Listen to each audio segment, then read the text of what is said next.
cobrando daquela criatura a dedicação, as noites, as lágrimas. E como nós ficamos? Temos o direito de cobrar?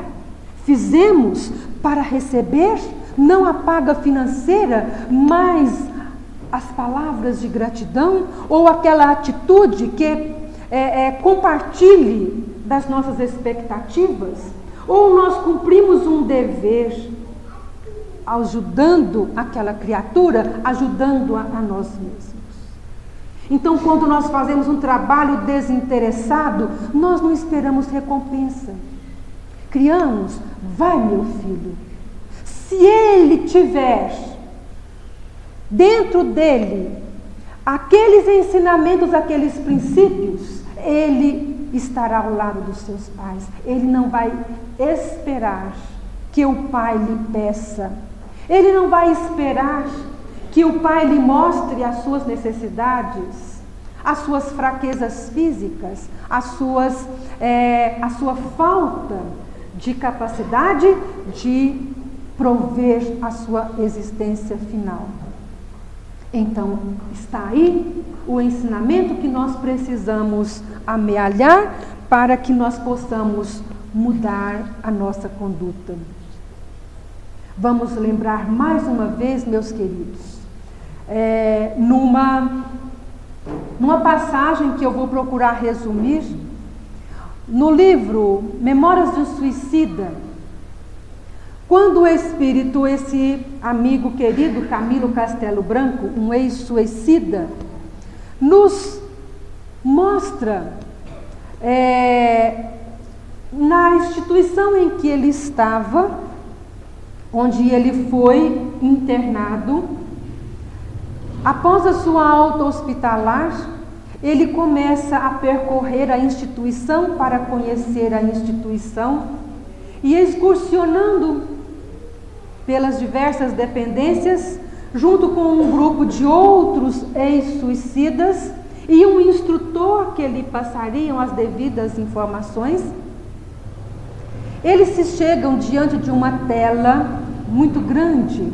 Eu acredito que seria uma tela tipo 3D, onde eles estavam, eles podiam participar quase daquilo que eles estavam vendo. Então, naquele telão está projetado um médico, vamos assim dizer, daquela instituição, trabalhando ou ajudando um espírito que estava interno numa das áreas conhecida como manicômio. Então, nós vamos perceber que os internos do manicômio apresentavam-se com diferentes estados de lucidez, muitos com demências profundas, onde a nossa linguagem, a linguagem humana, encontra dificuldade para descrever. Então, eles estavam ali observando não a título de curiosidade, mas a título de aprendizado.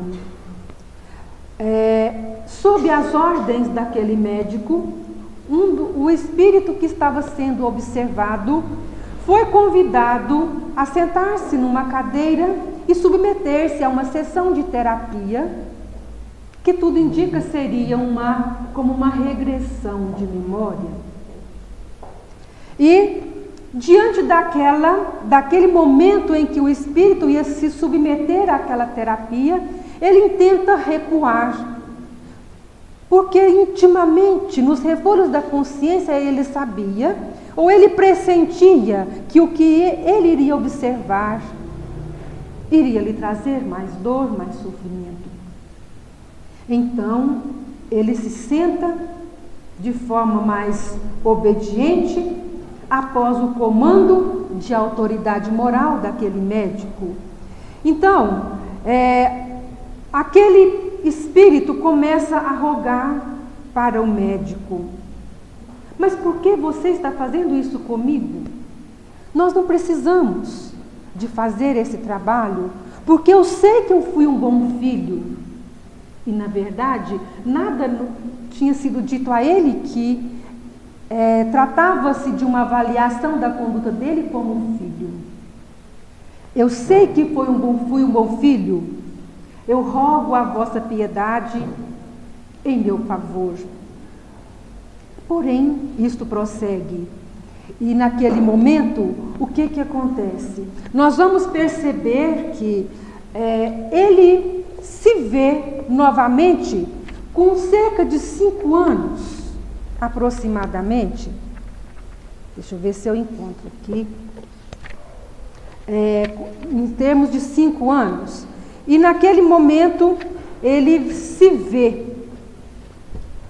totalmente uma criança impetuosa, respondendo os seus pais, agredindo-os de alguma forma, lamentando a sua vida e tendo a possibilidade de trabalhar, ele se revoltava com a vida que tinha, exigindo sempre mais dos seus pais aquilo que eles não podiam oferecer.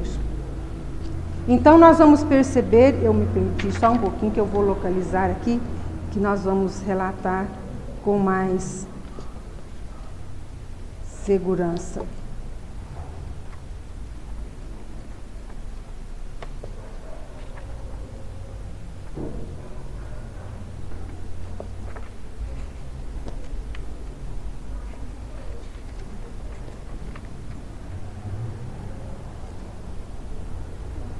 Tirei a minha marquinha.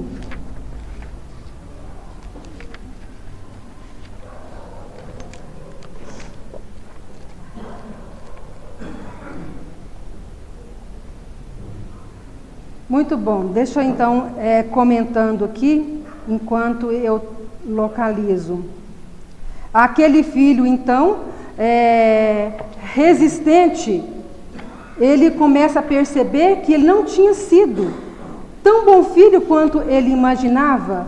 Quando, na idade mais adulta, ele abandona sua mãe, ele a despreza, muda-se de cidade, muda-se de país e, na verdade, ele não procura mais localizar as suas necessidades. E ela desencarna abandonada nas vias públicas de Portugal.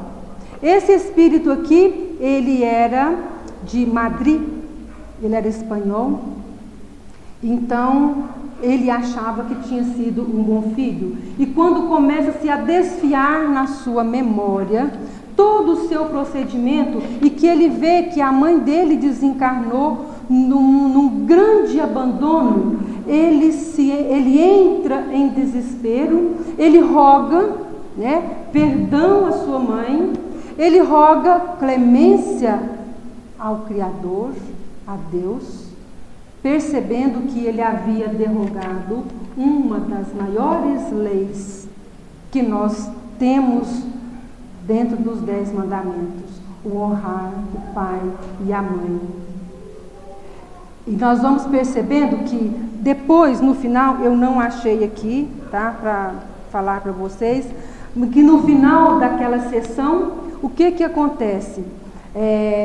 O mentor, aquele médico que estava ali com ele, o reconduz ao seu quarto e colocando novamente